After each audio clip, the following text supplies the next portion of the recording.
Treaty with the Chippewa, 1819. Articles of a treaty made and concluded at Saginaw, in the territory of Michigan, between the United States of America, by their Commissioner, Lewis Cass, and the Chippewa Nation of Indians.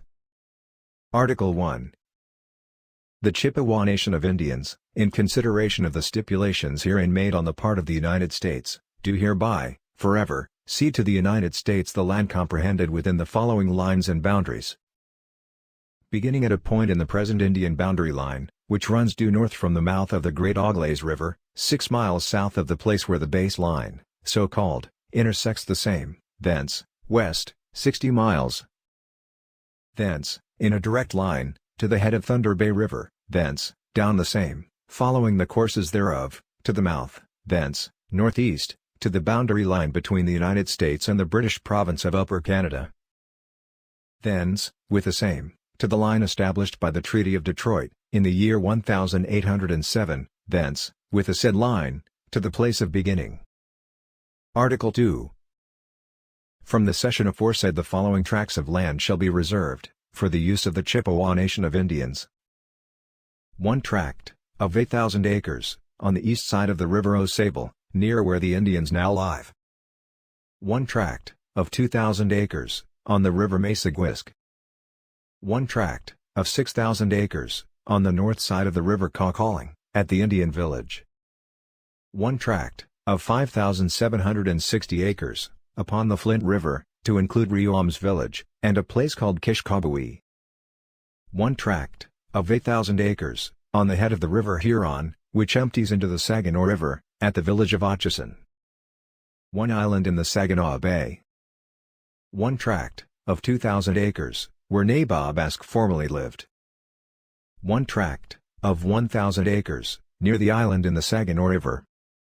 1 tract, of 640 acres, at the bend of the River Huron, which empties into the Saginaw River.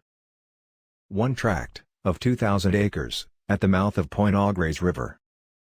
1 tract, of 1,000 acres, on the River Huron, at Manoakes Village.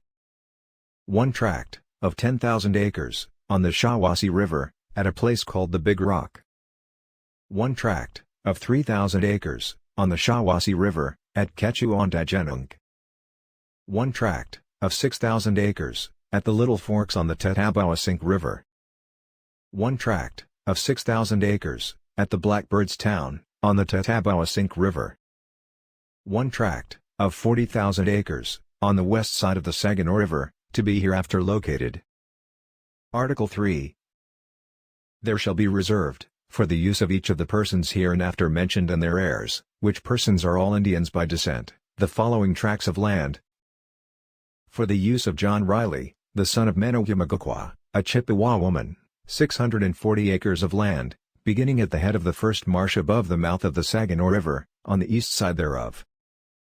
For the use of Peter Riley, the son of Menogumagukwa, a Chippewa woman, 640 acres of land, beginning above and adjoining the apple trees on the west side of the Saginaw River, and running up the same for quantity.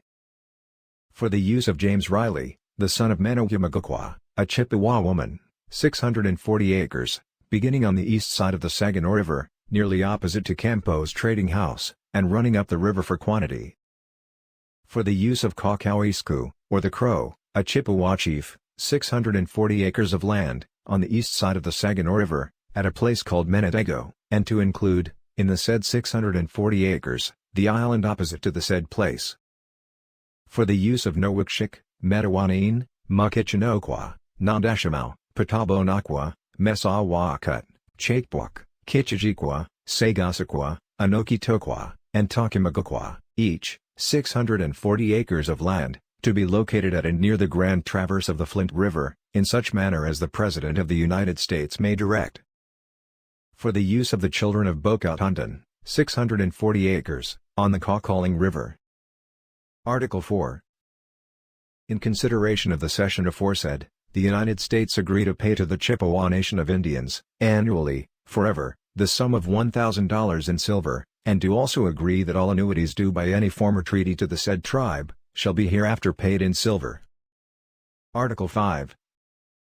The stipulation contained in the Treaty of Greenville, relative to the right of the Indians to hunt upon the land ceded, while it continues the property of the United States, shall apply to this treaty, and the Indians shall, for the same term, enjoy the privilege of making sugar upon the same land, committing no unnecessary waste upon the trees.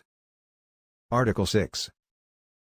The United States agree to pay to the Indians the value of any improvements which they may be obliged to abandon, in consequence of the lines established by this treaty, and which improvements add real value to the land. Article 7. The United States reserve to the proper authority the right to make roads through any part of the land reserved by this treaty. Article 8.